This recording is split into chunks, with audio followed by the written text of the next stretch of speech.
তোর এই বাড়িতে জায়গা নেই, বের হ বলছি। ডাইনি একটা, নিজের স্বামীকে তো খেয়েছিসই, এখন এসেছিস আমারটাও খেতে। এসব বলতে বলতে কলি তার ননদ মাহিমার চুলের মুঠি ধরে হিড়হিড় করে টানতে টানতে দরজার কাছে নিয়ে গেল। মাহিমা বারবার তার ভাবির পা ধরে কাকুতি মিনতি করছে, যেন তাকে এভাবে বের না করে দেয়। কিন্তু মহিমার ভাবি কলি মহিমার একটা কথাও শুনছে না। কলি মহিমাকে সদর দরজা দিয়ে বের করে দরজা লাগিয়ে দেয়। দরজার বাহিরে বসে মহিমা বারবার দরজা খোলার জন্য দরজা বাড়ি দিচ্ছে আর কাকুতি মিনতি করছে। ভাবি, ও ভাবি, ভাবি গো, দরজাটা খুলো দয়া করে। আমি কোথায় যাব ভাবি? এই ভর সন্ধেবেলায় আমি কোথায় যাব বলো? আমার তো যাওয়ার কোনো জায়গা নেই। দয়া করো আমার উপর ভাবি।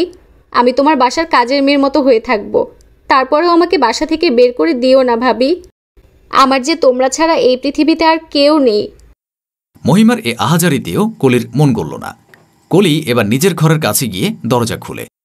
ঘরের ভেতর কলির স্বামী মাহিম দরজা খোলার শব্দে ছুটে আসে। মাহিম নিজ স্ত্রীকে হন্তদন্ত হয়ে জিজ্ঞাসা করতে থাকে, আমার বোন কই কলি? তুমি আমার বোনকে কোথায় নিয়ে গিয়েছ?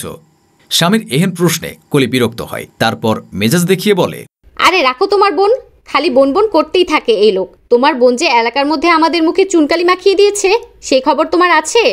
এই খবর তো তুমি রাখো না, সেসব দেখেও তুমি না দেখার ভান করে চলো। তোমার বোন যে বিধবা, সেটা সে কেন বারবার ভুলে যায়? মাহিম কলিকে বোঝানোর চেষ্টা করে, কলি তুমি ভুল বুঝছো মহিমাকে। মহিমা এমন মেয়েই না, মহিমা কিছু করেনি। এলাকার মানুষজনই সাধারণ একটা বিষয়কে খারাপ বানিয়ে ছাড়ছে। কলি প্রত্যুত্তরে বলে, খারাপকে খারাপ বলবে না তো কি ধূপধুনা দিয়ে পূজা করবে? নিজের বোনের কোনো দোষ তো তোমার চোখে কখনোই পড়বে না।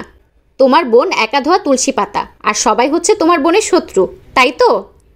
মাহিম ফের কলিকে বোঝানোর চেষ্টা করে। মাহিম বলে, কলি তুমি তো দেখেছই, বাইরের তেজ বৃষ্টি হচ্ছিল। মাহিমা কোচিং সেন্টার থেকে আসার সময় পুরো ভিজে গিয়েছিল, তাই মহিমা একটা দোকানের ছাউনিতে দাঁড়িয়েছিল। তখন ছেলেটা ভিজতে ভিজতে মাহিমার পাশে এসে সে দোকানের ছাউনিতে দাঁড়ায়। বৃষ্টি অনেকক্ষণ থামছিল না, তাই ছেলেটাই ভর দুপুরে রাস্তাঘাট নীরব দেখে মাহিমাকে বাড়ি অবধি বৃষ্টির মধ্যে পৌঁছে দেওয়ার কথা চিন্তা করেছিল, আর সেটাকে এলাকার মানুষজন খারাপভাবে প্রেজেন্ট করেছে। কলি এইসব কিছু বুঝতে নারাজ। সে নিজের স্বামীকে ধমকে চুপ করাতে চায়। শোনো, আমাকে বুঝ দিতে আসবে না। যা রটে তাহার কিছু তো বটেই। ওই ছেলে তোমার বোনকে বাড়ি অবধি পৌঁছে দেওয়ার বাহানায় তোমার বোনের সাথে ঢলাঢলি করছিল। আমি নিজেও দেখেছি বারান্দা দিয়ে। তোমার বোন কত হেসে হেসে কথা বলছিল ছেলেটার সাথে।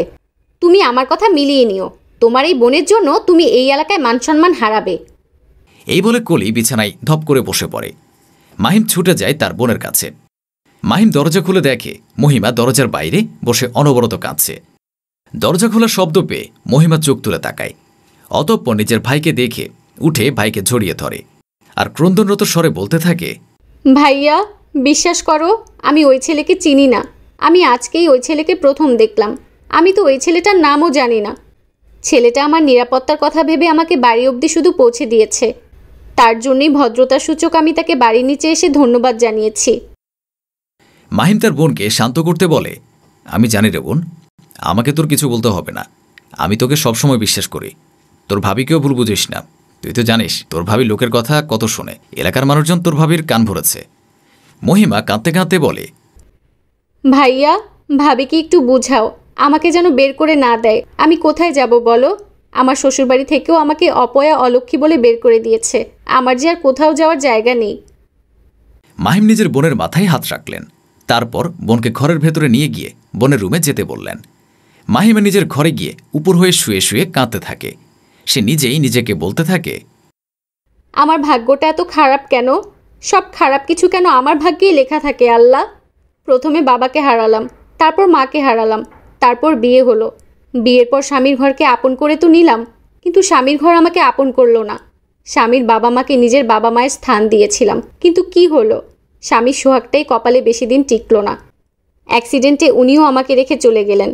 উনি চলে যাওয়ার সাথে সাথে আবারও আমি এতিম হলাম। এখন আবারও ভাইয়ের ঘাড়ে এসেই জুটেছি, কিন্তু ভাবির চক্ষুশূল হয়ে গেছি।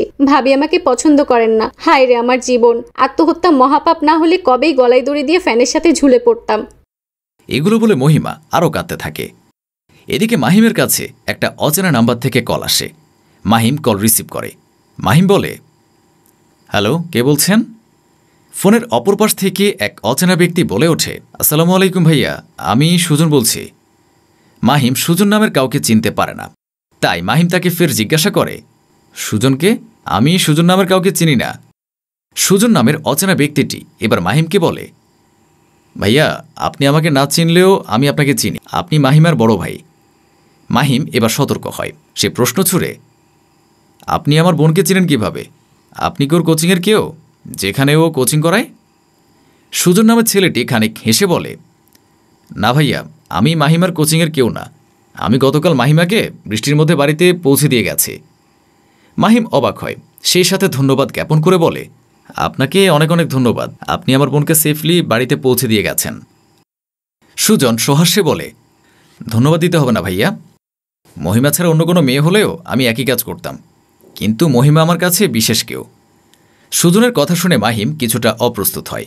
সে সন্দিহান কণ্ঠে জিজ্ঞেস করে, মহিমা আপনার বিশেষ কেউ মানে? সুজন খানিক ইতস্তত করে, তারপর জবাবে বলে, আসলে ভাইয়া, আমি মহিমাকে অনেকদিন যাবৎ ফলো করছি। ওকে আমার খুব ভালো লাগে। আমি মহিমার সম্পর্কে সব কিছুই জানি, যে মহিমা বিধবা। আর এও জানি যে গতকাল আমি বৃষ্টির মধ্যে মহিমাকে বাড়িতে পৌঁছে দিয়ে যাওয়াতে এলাকার মধ্যে বেশ সরব হয়ে উঠেছে ঘটনাটা আমার জন্যই ঘটেছে। এই জন্যই আজ আপনাকে কল করা। মাহিম কিছুটা চিন্তিত হয়, তারপর বলে, আমি জানি এই ঘটনাতে আপনার বা মহিমার কারোর কোনো দোষ নেই। এলাকার মানুষজন বিধবা মেয়ে দেখলে এমনিতে এই কথা সে কথা বানিয়ে বানিয়ে রটায়। আপনি ওই ঘটনা নিয়ে অপরাধবোধে ভুগবেন না। সুজন স্বস্তির নিঃশ্বাস ছাড়ে, তারপর আমতামতা করে বলে, ভাইয়া, আপনাকে আরেকটা কিছু বলার ছিল। মাহিম বলে, জি বলুন। সুজন মনে সাহস সঞ্চার করে এক নিঃশ্বাসে বলে ওঠে, আসলে ভাইয়া, আমি আপনার বোনকে বিয়ে করতে চাই। আর আপনি চিন্তা করবেন না, আমার মা এই ব্যাপারে জানে যে মহিমা বিধবা। আমার মায়ের এতে কোনো আপত্তি নেই।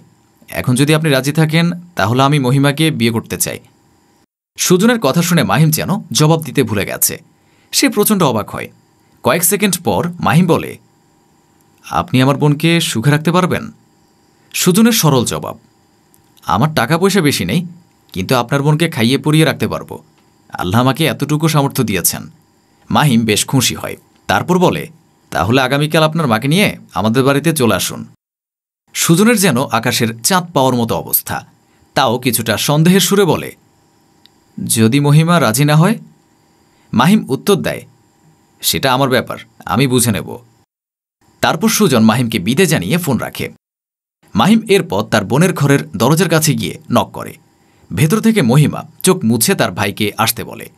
মাহিম রুমের ভেতরে ঢুকে তার বোনের পাশে বসে। তারপর তার বোনের মাথায় হাত বুলিয়ে দিয়ে হাত ধরে বলে, আমি তোর জন্য একটা সিদ্ধান্ত নিয়েছি, আশা করি তুই আমার সিদ্ধান্তের মান রাখবি। মহিমা মলিন হেসে বলে, তুমি আমার জন্য যা সিদ্ধান্ত নেবে আমি তাই মাথা পেতে নেব। মাহিম যেন মনে মনে শান্তি পায়। সে বলে, আমি তোর দ্বিতীয়বার বিয়ে ঠিক করেছি। আমি জানি তুই হয়তো বিয়ে করতে চাইবি না, কিন্তু এই সমাজে বিধবাদের একা টিকে থাকা অনেক কষ্টকর। তাছাড়া তোর বয়সও খুব কম, সুযোগ পেলে সমাজের চিলশকুনরা তোকে ছিঁড়ে খাবে। মহিমা মৌন রইল। তখন দরজায় দাঁড়ানো মহিমার ভাবি কলি বলে ওঠে, তুমি ওর কাছ থেকে কিসের অনুমতি চাইছো? সারা জীবন কি বিধবা হয়ে মানুষের কথা শুনবে নাকি? তুমি যা সিদ্ধান্ত নিয়েছো মহিমাকে তাই মানতে হবে, ব্যাস। ভাই ও ভাবি দুজনের কথা শুনে মহিমা ধিমিস্বরে বলে, আমি রাজি ভাইয়া, তোমরা বিয়ের আয়োজন করো। এরপর মাহিম তার বোনের কপালে চুমু দিয়ে রুম থেকে কলিকে নিয়ে বেরিয়ে যায়। পরের দিন সুজন ও সুজনের মা শাহেদা বেগম কাজে নিয়ে মাহিমদের বাসে আসেন। অতঃপর সুজন ও মহিমার বিয়ে পড়ানো হয়। অল্প বয়সী বিধবা মেয়েদের প্রতি সমাজের নোংরা দৃষ্টিভঙ্গি পরিবর্তন করা অতীব জরুরি। তারাও সমাজে বাঁচতে চায়।